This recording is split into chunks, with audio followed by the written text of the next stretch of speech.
Welcome, ladies and gentlemen. There's something funny about this. Gavin Newsom vetoes the WGA and SAG-AFTRA backed bill to provide unemployment benefits to those striking. Quite comical, quite frankly. I mean, this would have, his reasoning is it essentially would have led to bankruptcy. Or could have, anyway, insolvency. Which, yeah, completely true. Completely true. Yeah, very, very funny stuff. Very, very, very funny stuff. It's almost like the strike was completely meaningless to some degree. Obviously, it's not. You know, there were some concessions here and there, and they did get some elements that they wanted. But this was one of those ones that you just get like, what? No. It's a very difficult pill to swallow to, end up paying millionaires money for striking. Now, obviously, not all of them are millionaires. Of course not. And there's a lot of people that go paycheck to paycheck. Absolutely. But their strikes also shut down the entire industry, which led to other people not being able to work. So, should you get money for that? Probably not.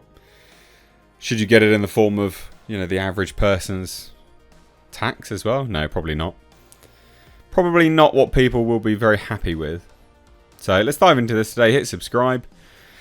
Just further sort of developments in the grander industry of Hollywood. So the California governor, Gavin Newsom, vetoed a bill that would have made striking workers eligible for unemployment benefits. The moment I heard that, I said, that's a terrible idea. It really is. And there was no way I could think that... I just couldn't think of a way that they could sell this to the average person in California.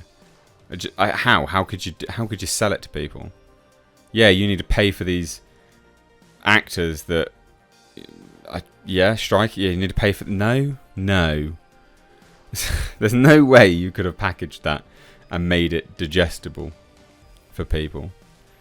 So the WGA and SAG-AFTRA backed the legislation amid their walkout, but Newsom said in a statement that the state's UI trust fund is vulnerable to insolvency.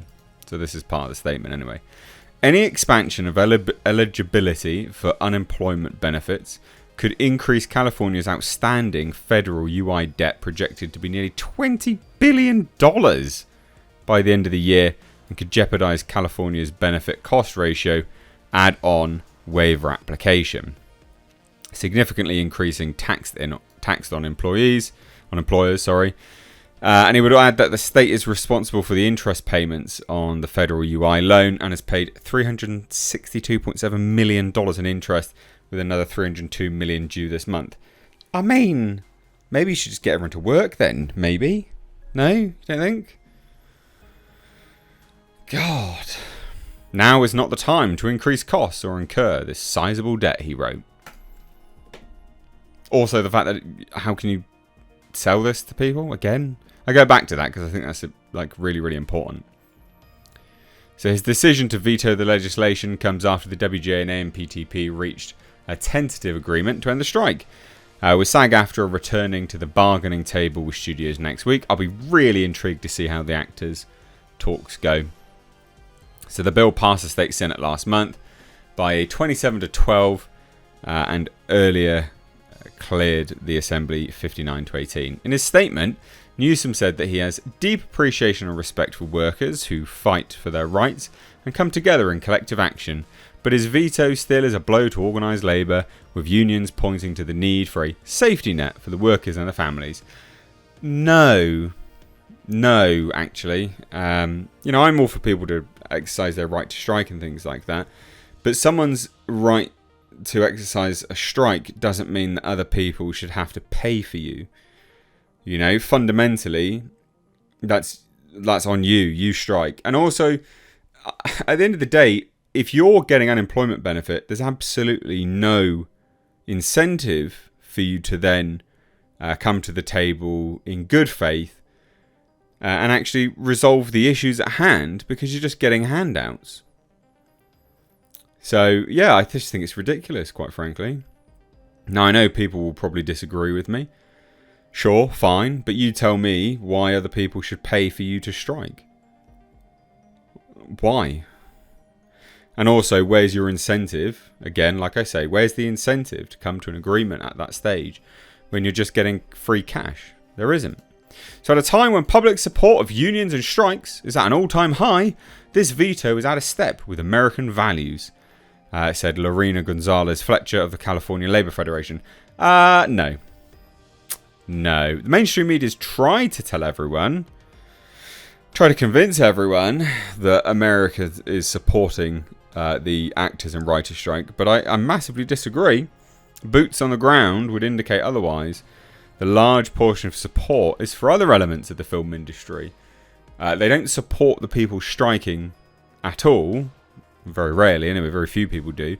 They're more supportive of the other individuals, the day players, the people that want to just, they literally live paycheck to paycheck, grips, hands, extras, etc., set designers, those kind of people. More and more individuals are supportive of those, and they don't want them to be out of jobs.